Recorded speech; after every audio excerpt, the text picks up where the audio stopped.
Welcome to special analysis. నేను రమా మండవ. ఈరోజు అనాలిసిస్‌లో భాగంగా మనం తీసుకోబోతున్న టాపిక్ ఏంటంటే, ఈరోజు టైటిల్ చూసినట్లయితే మీరు, 'చంద్రబాబు నాయుడు వదిలిన భారతీ రెడ్డిని లోకేష్ వదిలేలా లేరుగా' అని చెప్పేసి నేను టైటిల్ పెడతం జరిగింది. ఈ టైటిల్ చూసిన వాళ్ళకి అర్థమై ఉంటుంది. ఏ అంశంలో మనం ఈ టైటిల్ పెట్టాము అనేది. యెస్. ఎందుకంటే తన వ్యక్తిగత జీవితానికి సంబంధించి, తన చిరుతిళ్ళకి సంబంధించి గతంలో జగన్మోహన్ రెడ్డి సొంత పత్రికలో వచ్చిన ఆర్టికల్ మీద లోకేష్ కేసు వేయడం జరిగింది. ఈ కేసు థర్డ్ హియరింగ్‌లో భాగంగా ఈరోజు లోకేష్ వైజాగ్‌లో కోర్ట్‌కి గూడా స్థానికంగా ఉన్న కోర్ట్‌కి గూడా ఆయన అటెండ్ అయ్యారు. తన వైపు నుంచి కోర్ట్ అడిగిన ప్రశ్నలకు వివరణ ఇచ్చే ప్రయత్నం అయితే చేశారు. ఇక్కడ మనం చూసినట్లయితే లోకేష్ ఒక మినిస్టర్ హోదాలోనో, లేకపోతే చంద్రబాబు నాయుడు కొడుకు హోదాలోనో, లేకపోతే ఒక ప్రభుత్వం తరపున మంత్రిగా రిప్రజెంటేటివ్ లాగానో వెళ్ళల. తన వ్యక్తిగతంగానే ఈ కేస్ ఫైల్ చేయడం జరిగింది. ఆయన ప్రభుత్వంతో ఎలాంటి సంబంధం లేకుండా, తన మంత్రిత్వ శాఖతో కూడా సంబంధం లేకుండా, తన వ్యక్తిగతంగా మాత్రమే లోకేష్ ఈ కేస్ ఫైల్ చేశారు. ఆ కేసు ఇప్పటికే 3 సార్లు హియరింగ్ వచ్చింది. మంత్రి హోదాలో ఉన్నప్పటికీ ఈరోజు ఆయన వ్యక్తిగతంగా హాజరయ్యే ప్రయత్నం చేస్తా ఉన్నారు. అటు న్యాయపరంగానే ఈ కేసుని తేల్చుకుంటాననే విధంగా చాలా పట్టుదలతో ఉన్నారు లోకేష్. ఇక్కడే నేనెందుకు ఆ టైటిల్ పెట్టున్నాను, లోకేష్ ఎందుకు భారతిరెడ్డిని టార్గెట్ చేస్తున్నారు అంటే, ఈరోజు జగన్మోహన్ రెడ్డి సొంత మీడియా బాధ్యతలు చూసుకుంటా ఉంది భారతిరెడ్డినే. ఆమె కన్సర్న్‌లోనే ఈ గందరగోళం అంతా జరుగుతా ఉంది. ఎప్పుడైనా సరే అధికారంలో ఉంటే ఒక ఎత్తు, ప్రతిపక్షంలో ఉంటే మరొక ఎత్తు. సో, కానీ అధికారంలో ఉన్నప్పుడే ప్రతిపక్షాన్ని ఆ స్థాయిలో టార్గెట్ చేయించిన ఘనత మాత్రం జగన్మోహన్ రెడ్డికే దక్కుతుంది.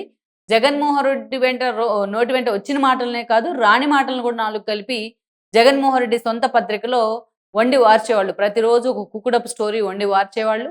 వ్యక్తిత్వ హననానికి ఒక పత్రికను అడ్డం పెట్టుకొని, ఒక మీడియాని అడ్డం పెట్టుకొని వ్యక్తిత్వ హననానికి పాల్పడ్డ సందర్భాలు చాలానే ఉన్నాయి. కోకొల్లలు మనం చెప్పుకోవాలంటే. నువ్వు నేనన్న తేడా లేదు. పత్రికాధిపతులన్న గౌరవం లేదు.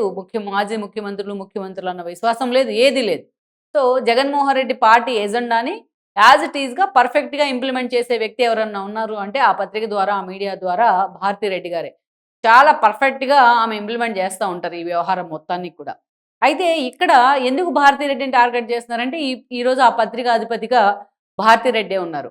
ఆ పత్రిక తరపున అటు ఎంప్లాయీస్ వాళ్ళ దగ్గర నుంచి వాళ్ళ జీతభత్యాలు మొదలుకొని, అటు మొత్తం కూడా ఆవిడ ఆ పత్రికలో వచ్చే సింగిల్ లైన్ న్యూస్‌ని కూడా భారతినే పర్స్యూ చేస్తా ఉంది. ఈరోజు ఆ మేనేజ్మెంట్ హోదాలో ఉన్నారు కాబట్టి, ఆ పత్రికలో వచ్చే ప్రతి న్యూస్‌కి ఏదైనా న్యూస్‌కైనా, రాంగ్ న్యూస్‌కైనా, అదేవిధంగా ఆమె ఎడిటోరియల్ ఎవరైనా ప్రింట్ చేసిన ఎడిటోరియల్ పేజీకైనా, దేనికైనా సరే everything Bharati will be responsible. అది ఎవరు కాదనలేరు. సో, అందుకే ఈరోజు డైరెక్ట్ భారతీ రెడ్డినే అటాక్ చేసినట్టు. జగన్మోహన్ రెడ్డి సొంత పత్రికని అటాక్ చేస్తే. జగన్మోహన్ రెడ్డి ఆ పత్రికను అడ్డం పెట్టుకొని భారతీ రెడ్డి ద్వారా ఎంత లాభం పొందారు? ఏ స్థాయిలో ఆ పత్రిక గతంలో 5 ఏళ్ల పాటు ఏదైతే 2014 నుంచి 19 దాకా ఏ స్థాయిలో చంద్రబాబు నాయుడు మీద ఒక విష ప్రచారం చేసింది? అటు లోకేష్‌ని ఆ స్థాయిలో వ్యక్తిత్వ హననం చేసే ప్రయత్నం చేసింది అనేది అందరికీ తెలుసు. ఆల్మోస్ట్ వాళ్ళకి రోజుకు 10 కేసులేయాలి. కానీ లోకేష్ మాత్రం ఈ విషయంలో ఎందుకంటే ఆ రోజున 2000 ఎస్పెషల్లీ 2014-19 వరకు ఒక ఎత్తు. ఆ రోజు ఎమ్మెల్సీ అయ్యి ఆయన మంత్రి అయ్యారు. ఆ తర్వాత 19లో మంగళగిరి నుంచి పోటీ చేసి ఓడిపోయారు. మంగళగిరి నుంచి పోటీ చేసి లోకేష్ ఓడిపోయిన తర్వాత, లోకేష్ ఓటమి ఒక ఎత్తు, ఆ పార్టీ ఓటమి మొత్తం ఒక ఎత్తు అన్నట్టుగా గోబెల్స్ ప్రచారం చేసింది జగన్మోహన్ రెడ్డి పత్రిక భారతి అండర్‌లో. ఇక ఆ తర్వాత మనం చూస్తే లోకేష్ వేసే ప్రతి అడుగుని కూడా తప్పుపడతా మాట్లాడేవాళ్ళు. అనేక రకాలుగా అవహేళన చేసేవాళ్ళు. ఆయన క్యారెక్టర్ అసాసినేషన్ చేసేవాళ్ళు. ఆఖరికి అసెంబ్లీ వేదికగా ఆయన పుట్టుకను కూడా అవమానించారు. ఇవన్నీ ఒక ఎత్తయితే గతంలో మనం చూస్తే పర్టిక్యులర్‌గా లోకేష్ చిరుతిళ్ళకైన ఖర్చెంత అని చెప్పేసి ఒక వార్త ప్రచురించారు. 2019 అక్టోబర్ 22న if I am correct. So, అన్ని రకాలుగా లోకేష్‌ని అవమానించే ప్రయత్నం చేశారు. ఇదంతా ఒక ఎత్తయితే లోకేష్ చిరుతిళ్ళు అని చెప్పేసి 2019 అక్టోబర్ 22న భయంకరంగా ఒక వార్త వండి వార్చారు దాంట్లో. లోకేష్ చేయని ఖర్చుల్ని ఆయన ఖాతాలో చూపిస్తూ, ఆయన చిరుతిళ్ళకైన ఖర్చు అని చెప్పేసి ఆ యొక్క దారుణంగా ఒక వార్తనైతే ప్రచురించారు. ఈ అంశానికి సంబంధించి లోకేష్ అప్పటినుంచి కూడా దీని మీద న్యాయ పోరాటం చేస్తానే ఉన్నారు. ఆయన కేస్ ఫైల్ చేయడం జరిగింది వైజాగ్‌లో. ఇప్పటికి 3 టైమ్స్ ఆయన అక్కడ హియరింగ్ కూడా హాజరయ్యారు. తన వివరణ అయితే ఇచ్చే ప్రయత్నం చేస్తా ఉన్నారు. ఎలాగో ఈ కేసులో వన్ సైడ్‌గా లోకేష్ మీద తప్పుడు వ్యాసం రాశారు కాబట్టి, తప్పుడు వార్త ప్రచురించారు కాబట్టి, ఈరోజు అటు జగన్మోహన్ రెడ్డి పత్రికకు Bharati management under Bharati management నడుస్తున్న పత్రికకు త్వరలోనే నోటీసులు కూడా రాబోతున్నాయి. చాలా సిన్సియర్‌గా ఆయన లీగల్ ఫైట్ చేస్తా ఉన్నారు. అయితే ఓకే. లీగల్ ఫైట్ చేస్తా ఉన్నారు. రేపు లోకేష్‌కి అనుకూలంగా తీర్పు రావచ్చు. ఇది పక్కన పెడదాం మనం. ఇందాక మనం టైటిల్‌లో పెట్టినట్టు చంద్రబాబు నాయుడు వదిలినా లోకేష్ వదిలేలా లేరుగా అని పెట్టాను. ఎందుకు పెట్టాము అంటే లోకేష్ మీద ఎంతైతే విషం నింపిందో ఆ పత్రిక గాని, ఆ మీడియా గాని, అంతకంటే ఎక్కువగా చంద్రబాబు నాయుడిని టార్గెట్ చేశారు. చంద్రబాబు నాయుడిని అనేక రకాలుగా ఆయన మీద కార్టూన్స్ వేసి, అటు రామోజీరావు లాంటి వాళ్ళతో కార్టూన్‌లు వేసి, వాళ్ళని బట్టలు తీసి బజార్‌లో నుంచోబెట్టే విధంగా చాలా అసహ్యంగా వాళ్ళ క్యారెక్టర్ అసోసియేషన్ చేసేలాగా ఒక పత్రికా విలువలు, పత్రికా స్వేచ్ఛ ఇవన్నీ కూడా తొంగలో తొక్కిపడేసి అంత దారుణంగా వేశారు. వాళ్ళకి సంబంధించి ఎప్పటినుంచో జగన్మోహన్ రెడ్డి పార్టీ పెట్టిన దగ్గర నుంచి ఇలాగే జరుగుతా ఉంది. కానీ ఈవెన్ చంద్రబాబు నాయుడు అధికారంలో ఉన్నప్పుడు కూడా అంతే దారుణంగా వేసేవాళ్ళు వాళ్ళు. సరే ఇదంతా ఒక ఎత్తయితే ఎస్పెషల్లీ 2019 ఎన్నికల కంటే ముందు వివేకానంద రెడ్డి తన సొంత ఇంట్లో పులివెందుల్లో తన సొంత కంచుకోట అయిన పులివెందుల్లోని ఆయన తన సొంత బాతుల్లోని అత్యంత పాశావికంగా చంపబడ్డారు. జగన్మోహన్ రెడ్డి వెళ్లారు. ఫస్ట్ దాన్ని గుండెపోటు అన్నారు. ఇంకా సేపటి తర్వాత గుండెపోటు కాదది కత్తిపోటు అన్నారు. ఇంకా సేపు గొడ్డల పోటు అన్నారు. ఇంకా సేపు చంద్రబాబు నాయుడే చేయించారు అన్నారు. సో ఏకంగా చేయించారు అనడంతో ఆగలేదు ఆయన. మరుసటి రోజు ఆయన సొంత పత్రికలో చాలా దారుణంగా చంద్రబాబు నాయుడు చేతిలోని కత్తి పెట్టి నారాసుర రక్త చరిత్ర పేరుతో న్యూస్ వండి వార్చడం జరిగింది. నేనేమంటున్నానంటే ఇందాక చంద్రబాబు నాయుడికి లింక్ ఎందుకు చేశాను అంటే యాక్చువల్గా దీని మీద కేసు వేయాలి చంద్రబాబు నాయుడు ఈ అంశం మీద.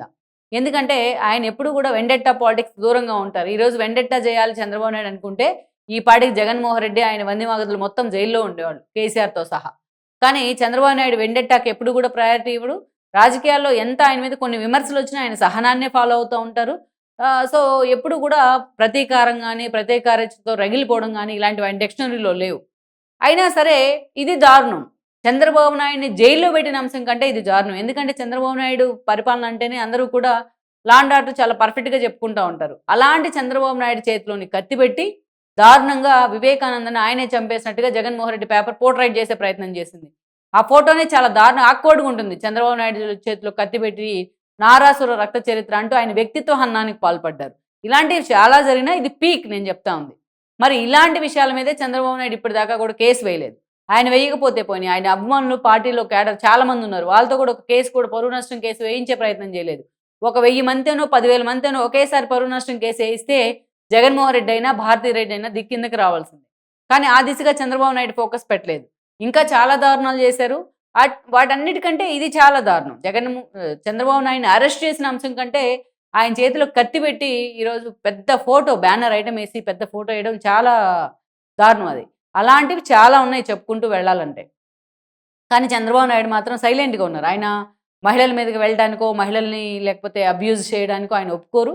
భారతీరెడ్డిని గతంలో విమర్శించినందుకే సామాన్య కిరణ్ని అరెస్ట్ చేయడం జరిగింది పోలీసులు. అంతే కదా ఆయన మొహానికి డస్ట్బిన్ కవర్ దొడికి మరీ తీసుకెళ్లారు స్టేషన్లోకి బయట మీడియా కంటపడకుండా. ఆ తర్వాత మనం చూస్తే పేర్ని నాని లాంటి వాళ్ళు ఒప్పుకున్నారు. చంద్రబాబు నాయుడు ఏదైతే రేషన్ మాఫియా మాయం కేసులో ఏమైనా ఉంటే పేర్ని నానితో తేల్చుకోండి కానీ వాళ్ళ వైఫ్ని టచ్ చేయమాకండి, లేడీస్ని కేసుల్లోకి లాగమాకండి అని చెప్పారని చెప్పేసి చాలా ఎమోషనల్ కూడా అయ్యారు పేర్ని నాని చంద్రబాబు నాయుడు విషయంలో. కానీ వేరేజ్ ఈరోజు చంద్రబాబు నాయుడు మాత్రం అంత జరిగినా తన మీద ఒక వికృత క్రీడ నడిపించిన జగన్మోహన్ రెడ్డి తను ఎప్పుడు కూడా ఆ పత్రిక మీదో లేకపోతే భారతీరెడ్డి మీదో కేసులకు వెళ్ళలేదు చంద్రబాబు నాయుడు. ప్రతీకారం తీర్చుకోవడానికి వెళ్ళాల. కానీ ఈరోజు లోకేష్ మాత్రం చాలా సీరియస్గా న్యాయ పోరాటం చేసే ప్రయత్నం చేస్తూ ఉన్నారు.